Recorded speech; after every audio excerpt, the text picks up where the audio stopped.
de grand prestige qui vont nous parler de ce sujet qui nous occupe ce soir, la diversité de genre dans l'édition de jeux société. Bonne écoute. Merci. Alors, l'Union des éditeurs de jeux, je ne sais pas si tout le monde connaît, c'est le regroupement des éditeurs francophones de jeux de société. Dans la version professionnelle, qui regroupe donc des maisons d'édition et qui est organisée en fait en différentes, qui travaille dans différentes commissions. Et donc une des commissions est la commission qu'on appelle la commission diversité, qui depuis 2020 travaille sur cette problématique, plutôt pour faire de la sensibilisation auprès des adhérents éditeurs et éditrices de biologie.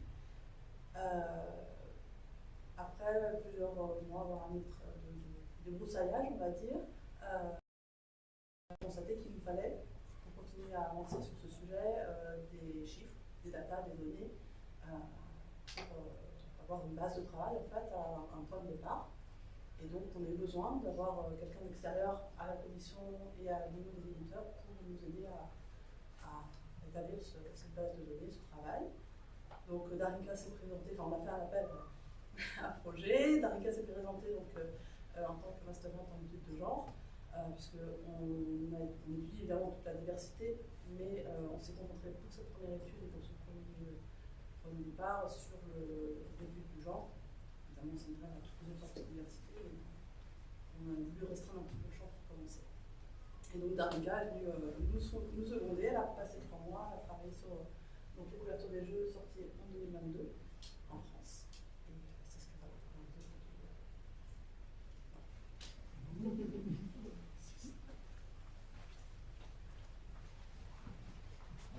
Bonjour à toutes et à tous, moi c'est Darinka. Pour cette présentation, je vais commencer par vous rappeler le cadre de cette étude pour mettre en contexte les résultats que j'ai pu en dégager. Ensuite, je vous présenterai des résultats chiffrés, puis des résultats plus qualitatifs basés sur de l'analyse d'images. Puis je conclurai sur quelques points à retenir. Premièrement, l'objectif de l'étude, c'était d'analyser la répartition de genre des personnages présents sur les illustrations des boîtes de jeux éditées en 2022. Cette étude elle a été guidée par diverses questions, comme quelle est la proportion de personnages masculins et de personnages féminins sur les boîtes de jeux, comment les personnages féminins sont-ils représentés, et plus globalement, comment les inégalités de genre se manifestent dans les illustrations. De cette façon, ce travail rappelle déjà l'importance de questionner les représentations visuelles dans les objets culturels qu'on produit, puisqu'une représentation n'est jamais neutre, ça relève de choix, que ce soit conscient ou inconscient. Des inégalités sociales. Donc ici, on va surtout parler de celles de genre, mais bien sûr, le nôtre. Donc je vais passer maintenant à la constitution de l'échantillon de jeu, qui a été analysé par la suite, afin de vous dire rapidement sur quel jeu se base cette analyse. Donc au départ, j'ai reçu 2 bases de données,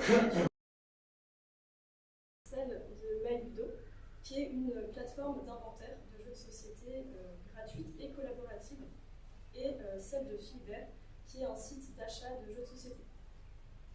Donc je les ai fusionnés et j'ai dédoublonné toutes les entrées qui étaient similaires, ce qui a donné un ensemble de 1786 jeux. Donc déjà, la force et la particularité de cette étude, c'est qu'elle se base sur un échantillon qui est très large, très riche, ce qui permet d'être représenté sur le territoire français. Mais du coup, parmi ce premier échantillon, se trouvait une très grande diversité d'objets ludiques. Et nous, ce qui nous intéressait, c'était d'analyser spécifiquement les jeux de société. Donc j'ai fait un premier passage pour sélectionner seulement les jeux considérés comme jeux de société. Et cette étape, elle n'était pas si simple, puisque la question de la définition de ce qu'est un jeu de société, c'est un très vaste sujet.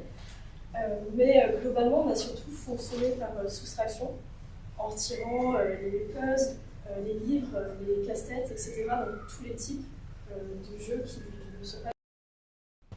Et au final, cette sélection, elle a réduit l'échantillon d'à peu près 700 jeux. Et le dernier critère, c'était la présence de personnages, pour pouvoir en fait produire une analyse du genre. Le terme de personnage, il a été entendu comme toute créature qui est suffisamment caractérisée pour être identifiable. Donc ça veut dire que ça comprend les personnages humains, non humains, quels qu'ils soient, tant que le personnage est assez visible. Et on a par contre supprimé les boîtes de jeu où il y avait vraiment trop de personnages, et ça concerne à peu près une trentaine de boîtes. Donc au final, l'échantillon est composé de 670 jeux, ce qui représente 37,5% de la base de données initiale. Donc une fois il fallait procéder à son analyse pour pouvoir chiffrer cette répartition de genre des personnages. Donc déjà, je vais brièvement redéfinir ce qu'est le genre. La notion de genre, elle est mobilisée ici en tant que fait social et non comme une réalité physiologique. Il faut comprendre le genre comme un système qui va imposer des normes aux individus, c'est-à-dire que le genre il va diviser l'humanité en créant deux catégories distinctes et dépendantes l'une de l'autre, c'est-à-dire le féminin, les femmes d'un côté, et les hommes et le masculin de l'autre. Ce qui crée du coup totalement exclusive, c'est-à-dire soit femme, soit homme, et qui ne reflète pas la réalité vécue par l'ensemble des individus sur Terre. Donc le genre, il agit comme un ordre normatif. Et ce concept, il sert à décrire des rapports de pouvoir qu'induit cette classification. Maintenant que j'ai dit ça, je vais pouvoir vous expliquer concrètement comment j'ai attribué un genre à chacun des personnages. Globalement, il y a trois choses à retenir. La première, c'est que l'analyse du genre, elle s'est appliquée uniquement sur les personnages suffisamment humanisés. C'est les deux premières colonnes oranges. Donc tous les résultats qu'on va voir après sur le genre portent sur le total de ces deux groupes. Puisque le concept de genre, en tant que construction sociale, est propre aux sociétés humaines. Donc il peut prendre sens, il peut être appliqué uniquement parmi les personnages humains ou ayant des caractéristiques humaines. La deuxième chose, c'est que le genre va associer aux catégories qu'il a créées et organisées des comportements, des rôles, des attributs jugés féminins ou masculins. Ce qui fait que l'attribution de genre à un personnage ne peut se faire qu'avec son contexte. Donc il était nécessaire en fait d'observer l'ensemble de l'image pour pouvoir analyser les personnages de manière située. C'est-à-dire qu'on a pris en compte tous les éléments visuels qu'on pouvait trouver sur l'image. Donc ça pouvait être dans quelle situation sont les personnages, comment ils sont placés les uns par rapport aux autres, l'utilisation des couleurs, etc. Et le dernier point pour juger du genre d'un personnage, c'est qu'il fallait chercher des indicateurs normatifs de masculinité ou de féminité. Donc autrement dit, pour chaque personnage, j'essayais d'identifier s'il avait des caractéristiques qui sont socialement attribuées à des hommes ou plutôt à des femmes. Donc en fait, j'essayais de voir s'il y avait quels attributs étaient normés sur le personnage et en quoi je le reconnaissais en tant que personnage féminin ou masculin. Par exemple, la présence de pilosité faciale, de sourcils épais, si le personnage a une plus grande corpulence, s'il a de la musculature, ça peut être des indices pour caractériser le personnage en tant que personnage masculin. Et pareil, pour les personnages féminins, on pouvait regarder s'il avait des traits plus fins, s'il a des longs cils, des longs cheveux, s'il a des vêtements considérés comme féminins, etc. C'est une liste d'exemples non exhaustifs, mais c'est ce type d'indicateur qu'on peut rechercher pour attribuer un genre à un personnage. Mais parfois, il est arrivé que malgré l'observation de l'ensemble de l'image et des caractéristiques du personnage, ça ne suffise pas en fait à catégoriser de façon certaine le genre du personnage. Et du coup, dans ce cas-là, en cas de doute, pour n'importe quelle raison, le personnage il a été catégorisé en tant que personnage ou genre indéterminé. Et je reviendrai plus tard sur ce type de personnage. Donc après avoir effectué cette opération sur l'ensemble des jeux, j'ai pu en sortir quelques chiffres qui reflètent une certaine inégalité de traitement entre les personnages féminins et masculins. Donc le premier constat, sans très grande surprise, c'est que la majorité des personnages sont masculins. puisque sur 534 jeux, on trouve 800 personnages masculins et 450 féminins. Donc ça fait quasiment une femme pour 2 hommes. On peut dire que les femmes, elles sont sous-représentées. On est loin d'une parité de genre. Et on peut toujours comparer le nombre de femmes avec celui d'animaux, puisque sur les 670 jeux, il y a 450 personnages féminins pour 576 animaux. Donc, une fois que j'avais ces résultats qui répondaient à la question principale de la répartition de genre des personnages, je me suis demandé si on ne pouvait pas aller plus loin et le contexte de représentation, et notamment sur l'entourage des personnages féminins. Donc à partir de cette réflexion-là, je me suis intéressée aux personnages représentés seuls et en groupe en fonction de leur genre, puisque la manière dont est constitué l'entourage, ça peut raconter des choses, vu que les femmes ont longtemps été traitées comme des sujets subalternes à des figures masculines. Donc j'ai voulu voir s'il y avait une différence de représentation entre les personnages masculins et féminins au sein des groupes. Donc sur ce graphique, on peut voir sur l'ensemble des jeux représentant des personnages humanisés, le nombre de fois où les personnages étaient uniquement d'un genre et le nombre de fois où les personnages étaient en mixité de genre. Donc on trouve sur 66% des jeux, c'est la partie jaune, la présence de personnages féminins et masculins ensemble. Et par contre, on remarque qu'il n'y a que 52 jeux où les personnages sont exclusivement féminins, contre 129 où les personnages sont exclusivement masculins. Ce qui revient à dire que les personnages masculins sont quasiment 2,5 fois plus souvent en non-mixité, et donc que les personnages féminins sont rarement représentés sans hommes. Ensuite, donc pour aller plus loin, je me suis intéressée sur la taille et la composition des groupes pour voir comment la présence de personnages féminins évoluait en fonction du groupe.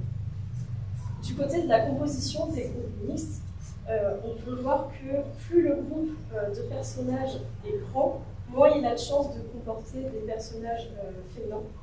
On peut remarquer qu'il y a très peu de jeux comportant plus de 2 personnages féminins dans les groupes mixtes. Là, je parle du graphique à gauche. Le bleu, c'est les personnages féminins, le rouge, c'est les personnages masculins.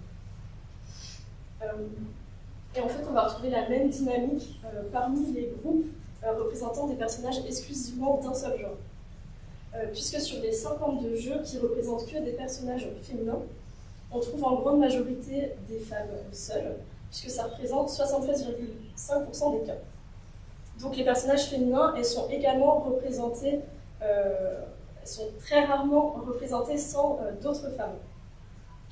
Et à l'inverse, les personnages masculins, ils sont plus souvent représentés en groupe et dans des groupes de taille plus variée. Donc ces différences de représentation, elles montrent une tendance à invisibiliser les personnages féminins en les représentant moins souvent et de façon... Maintenant, on va revenir légèrement en arrière et on va reparler des personnages au genre indéterminé, et en particulier de ceux catégorisés comme personnages au genre non visible. On les a appelés comme ça parce qu'ils regroupent des personnages dont le genre est rendu indiscernable à cause de la présence de casques, de masques, de capuches. Et ça concerne également les personnages de dos, par exemple. Et dans tous les cas, le corps ou le visage du personnage n'est pas visible, ce qui va empêcher de lui déterminer de façon claire, de façon certaine, un genre. Pour autant, je pense que si je vous demandais de quel genre sont ces personnages, vous pourriez sans doute me répondre que ce sont des personnages masculins. Et justement, en observant ce type de personnages, on s'est rendu compte que dans une grande majorité des cas, ces personnages pouvaient être perçus comme masculins. Et ça, c'est dû à leur posture, à leur morphologie, au contexte de représentation, par exemple. Et pour mettre en contexte ces représentations, il faut rappeler que les personnages indéterminés, ils représentent 21% environ des personnages humanisés, ce qui n'est quand même pas négligeable. Et en fait, sur l'ensemble de ces cas-là, on a pu repérer 2 grandes façons de rendre le genre indiscernable. La première, c'est ce que j'ai appelé les personnages au genre mixte, c'est-à-dire des personnages qui ont à la fois des attributs féminins et masculins. C'est de la petite turquoise. Et on y trouve pas mal d'elfes ou de personnages au trait juvénile, par exemple. Le deuxième cas, c'est ces fameux personnages au genre non visible que vous venez de voir. Et en fait, ces personnages, c'est la partie grise, ils sont assez nombreux, puisqu'ils représentent 207 personnages sur 333 au genre déterminé. Ce qui m'amène à dire que les personnages au genre non visible, ils peuvent être perçus en grande majorité comme des personnages masculins dissimulés, et que si on prend en compte la question de la perception des personnages, eh bien, en réalité, il y aurait une proportion de personnages masculins beaucoup plus élevée, et la sous-représentation des personnages féminins serait plus grande, puisqu'on passerait de 35 à 30% de personnages féminins. On passe maintenant à la partie plus qualitative, et on va rester sur le thème de la dissimulation, puisque je vais vous parler de certains personnages féminins qui sont représentés avec le visage occulté. En fait, durant l'analyse de l'échantillon, j'ai recensé les boîtes de jeu où un personnage se détachait nettement du décor ou du groupe de personnages, et c'est ce que j'ai appelé les personnages mis en avant. À un moment, j'ai voulu porter mon attention sur les boîtes de jeu qui représentaient des personnages féminins mis en avant, et on a remarqué que dans 1/5 des cas, donc où c'était un personnage féminin qui était mis en avant, son visage, ou une partie de son visage, était cachée. Donc ça pouvait prendre différentes formes, ça peut être de manière très graphique, ça peut être avec quelque chose de physique, avec un masque, le pistolet. Mais dans tous les cas, ça rend le visage du personnage moins caractérisé, et par conséquent, ça lui enlève une partie de son individualité. Donc on peut comprendre ça comme une autre manière d'invisibiliser les personnages féminins, alors même qu'ils sont présents à l'image.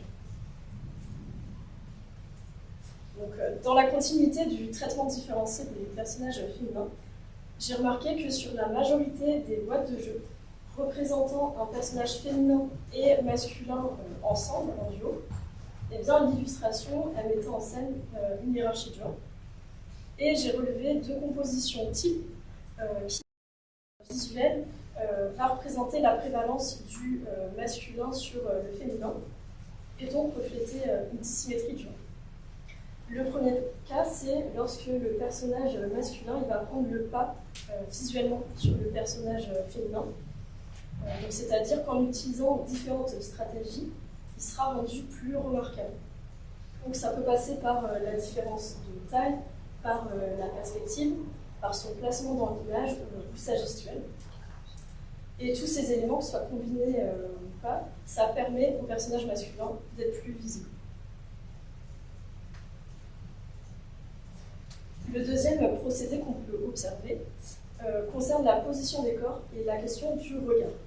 Donc cette fois, dans la composition, le personnage masculin et féminin sont à la même échelle, mais on va retrouver une nouvelle fois une hiérarchie de genre. Puisque le personnage masculin il a tendance à être plutôt de face, tandis que le personnage masculin est plutôt de profil ou de 3/4. Ce qui fait que le personnage masculin il va nous regarder, tandis que le personnage féminin il va recevoir notre regard. Donc, ce qui place les hommes en position active et les femmes en position passive. Et donc on va retrouver une dichotomie genrée qui va valoriser plutôt le personnage masculin. Donc maintenant on va plus parler de personnages, mais on va parler de statues et de tableaux. Et on va voir qu'on va retrouver une nouvelle fois une hiérarchie de genre. Donc on s'est intéressé à la question de la représentation de genre dans les œuvres illustrées sur les boîtes de jeu. Et donc cette question elle contient 2 enjeux différents.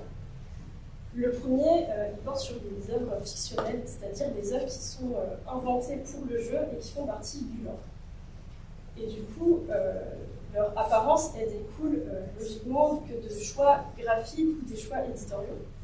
Et on a remarqué que malgré cette liberté de choix, dans la grande majorité, les statues fictionnelles représentaient le même type de personnage, c'est-à-dire un homme blanc qui symbolise le pouvoir, la souveraineté. Le deuxième enjeu, il concerne l'utilisation d'œuvres historiques, d'œuvres connues. En fait, on a remarqué que parmi les peintures sélectionnées, on trouvait en grande majorité des personnages féminins. Donc encore une fois, des femmes en position passive, là, pour être regardées, alors que pour les statues, on retrouve davantage de représentation d'hommes historiques ou de soldats, du coup des figures actives et valorisées dans l'histoire. Donc on peut dire que ces illustrations relèvent de choix qui sont historiographiques, c'est-à-dire qui se basent sur une histoire qui a longtemps visibilisé les femmes artistes et toute représentation non normée. Donc cette analyse elle se base sur une minorité de jeux et elle ne se veut pas du tout exhaustive, mais on trouvait que ça ouvrait la porte à des réflexions en tout cas intéressantes qui pourraient être reprises dans le futur. On passe désormais aux représentations qui utilisent des stéréotypes sexistes, c'est-à-dire qui véhiculent des idées discriminatoires envers le genre féminin. Donc on a dénombré les boîtes de jeu représentant une représentation ou situation clairement sexiste, ce qui peut passer par plusieurs choses, donc par l'utilisation de stéréotypes de genre, par la sexualisation du corps féminin, par la représentation de proportions corporelles irréalistes ou par le fait de représenter des violences sexistes ou sexuelles. Et ce qu'on peut en dire, c'est que déjà dans notre échantillon, il y a très peu de jeux. Ils ont des représentations sexistes puisque ça concerne seulement 19 jeux sur 534. Donc c'est à peu près 3%. Et ce qui par contre est intéressant à noter, c'est que dans la majorité des cas, le caractère sexiste, il est plutôt lié à la sexualisation du corps féminin.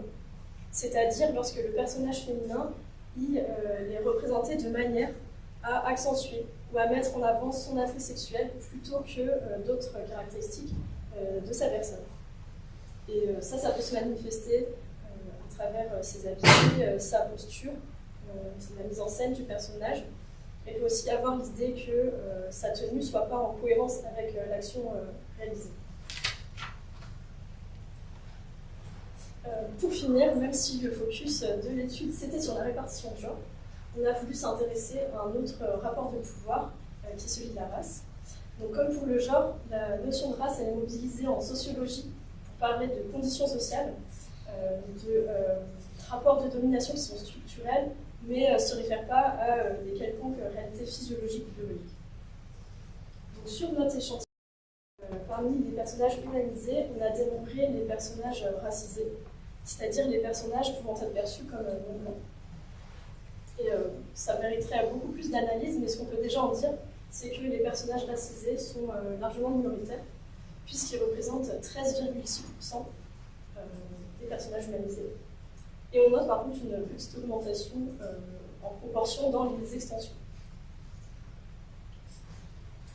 Donc pour conclure rapidement, on peut retenir que même s'il y a une évolution du secteur, les personnages féminins restent sous-représentés, puisqu'il y a quasiment que de femmes sur les boîtes de jeux de société en 2022, que les animaux sont plus nombreux que les femmes, que les personnages masculins ont également plus de chances d'apparaître en groupe.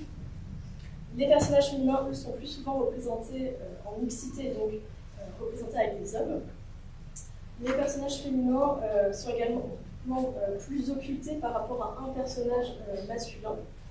Et les personnages au corps dissimulé sont majoritairement masculins.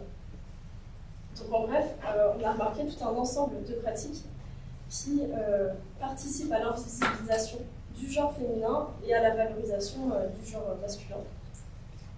Cependant, il ne faut pas oublier que ces différences de représentation, elles reflètent sûrement pas une volonté qui est spécifique et qui est immanente de la part des professionnels, mais elle est plutôt représentative d'un impensé et d'habitude de représentation, puisque on produit généralement ce qu'on voit le plus, ce qu'on nous a appris à faire. Donc cette étude elle montre finalement comment nos imaginaires ils sont façonnés par la société patriarcale et comment on a intériorisé tout un tas d'inégalités sociales. Je vous remercie pour votre écoute.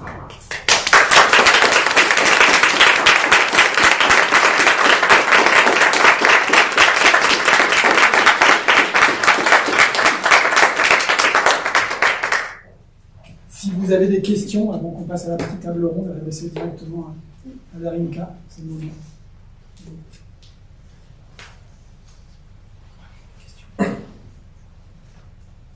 Moi j'ai une question, si vous preniez la 80-20, les jeux les plus vendus, si vous corrélez l'économique avec votre étude, est-ce qu'il y a une corrélation? Est-ce qu'on peut tirer la conclusion? En fait, il n'y a pas du tout, enfin dans notre échantillon, il n'y a pas du tout ce facteur économique de popularité de vente. C'est vraiment sur l'ensemble des productions sans qu'il y ait ce biais-là.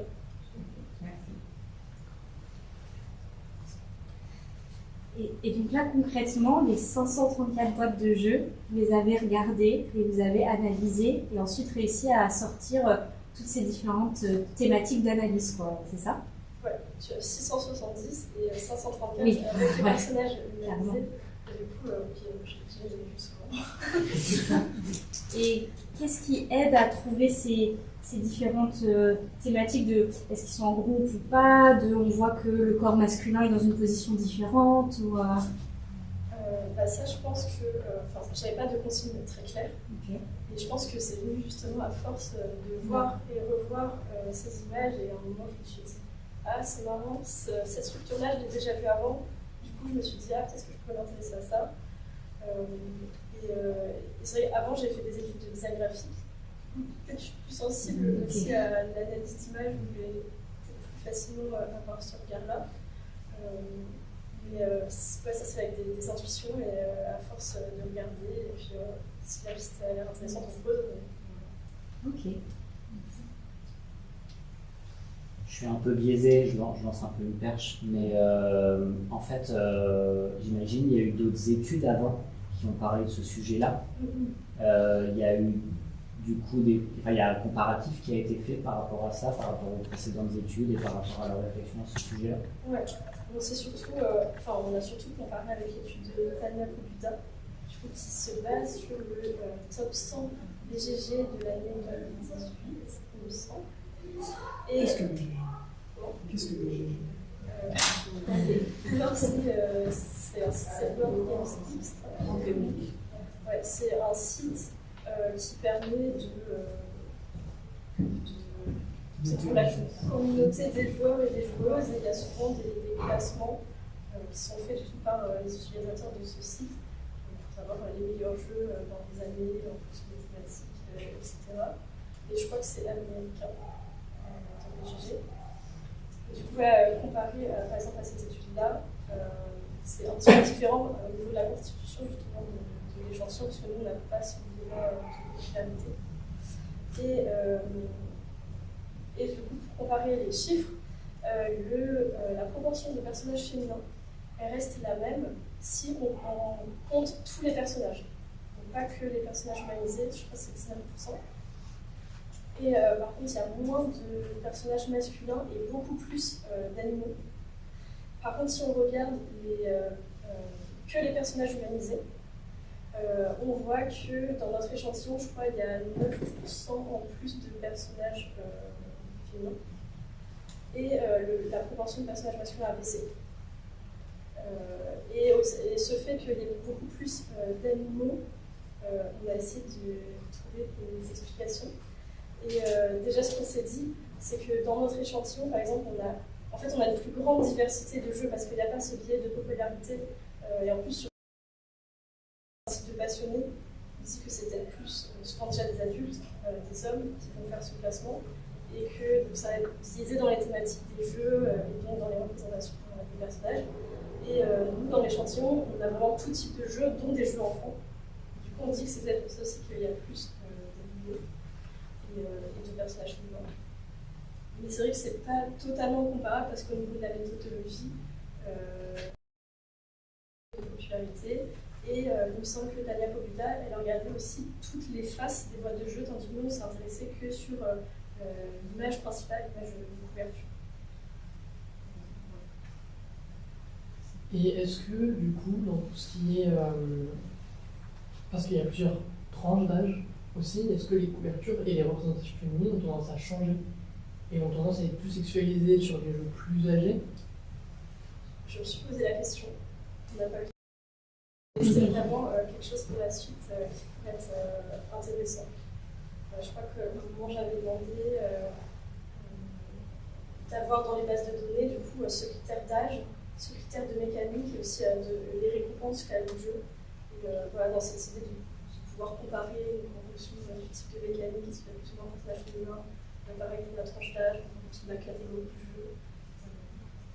Et donc c'était pas pour cette année, peut-être plus tard. Il y a eu l'idée de s'intéresser au contexte du jeu plus précisément pour essayer de déterminer le genre de certains personnages, par exemple quand ils sont invisibilisés, des choses comme ça. Peut-être que dans la boîte du jeu, on va pouvoir savoir si le personnage sur la boîte c'est censé être un homme ou une femme ou des choses comme ça, ou c'est pas du tout rentré dans le. Ouais, bah là on s'est vraiment juste basé sur l'illustration principale, et puis vu la taille de l'échantillon, déjà aller récupérer les jeux et ouvrir les boîtes des 600 jeux, ça aurait été assez compliqué. C'est vrai que ça pourrait être aussi une étude faite. Enfin, moi j'ai un peu utilisé du coup dans ma mémoire, c'est peut-être pour ça que j'ai dit ça, mais on va en parler. Dans vos données, il y a la date de publication? Oui, en fait, tous les jeux sont sortis en 2022, et c'était ça le critère principal qui sont dans l'échantillon. Et c'est d'ailleurs pour ça qu'on a enlevé les jeux. Il y a d'erreurs au niveau des dates mises sur MyLudo où on ne savait pas si c'était la date de la campagne, la date où c'est vraiment sorti, et du coup, on a décidé de les enlever. Et du coup, là, c'est des jeux sortis sur territoire français, mais pas forcément édités par des éditeurs français, c'est ça? Oui, c'est ça.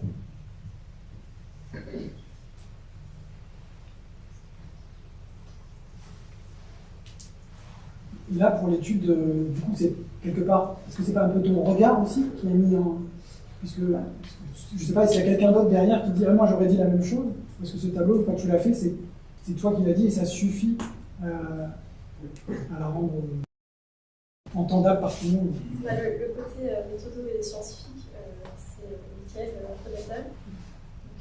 C'est la personne qui a encadré scientifiquement. Il a travaillé vraiment la méthode, que ce soit le plus scientifique possible. Donc voilà, il y avait une méthode qui arrivait, que j'ai appliquée.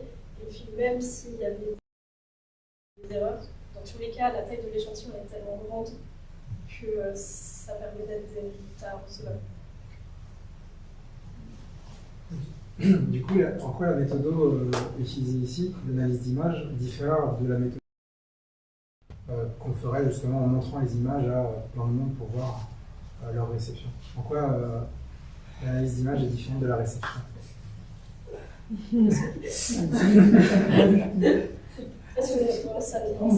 On s'appuie uniquement sur le contenu de l'image, par exemple en allant cherchant les indicateurs d'utilité, de finalité, en regardant l'ensemble de l'image. Et si on aurait justement pris en compte la perception, et on n'aurait pas eu cette analyse des personnages de genre indéterminé, du coup on n'aurait pas eu ces conclusions sur le fait que ce soit des personnages masculins simulés, etc. Donc c'est une autre question, ça aurait été un autre rapport.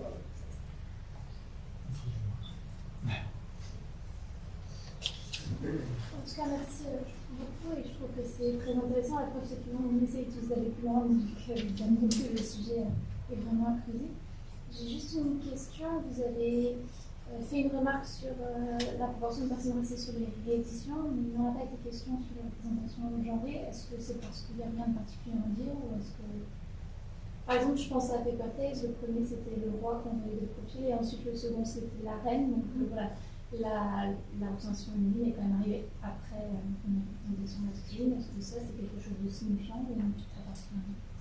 Il me semble qu'il n'y avait pas des écarts très significatifs en fonction du format de jeu. Pour les personnages féminins, on avait peut-être un peu moins sur les extensions, justement. Je crois qu'il t'avais vu qu'il y avait plus de personnages féminins sur les rééditions et presque autant sur les extensions. Et du coup, c'est pas la date du jeu finalement. Mais ça aussi, ça pourrait être intéressant si l'étude est censée se renouveler, de voir justement en fonction des années s'il y a la réédition de tel jeu qui sort, et comment est-ce qu'ils ont changé des choses. C'est pour ça aussi qu'on s'est dit qu'on allait garder tous les formats jeux et qu'on allait pouvoir observer s'il y avait des évolutions, des différences. Réédition, extension, etc.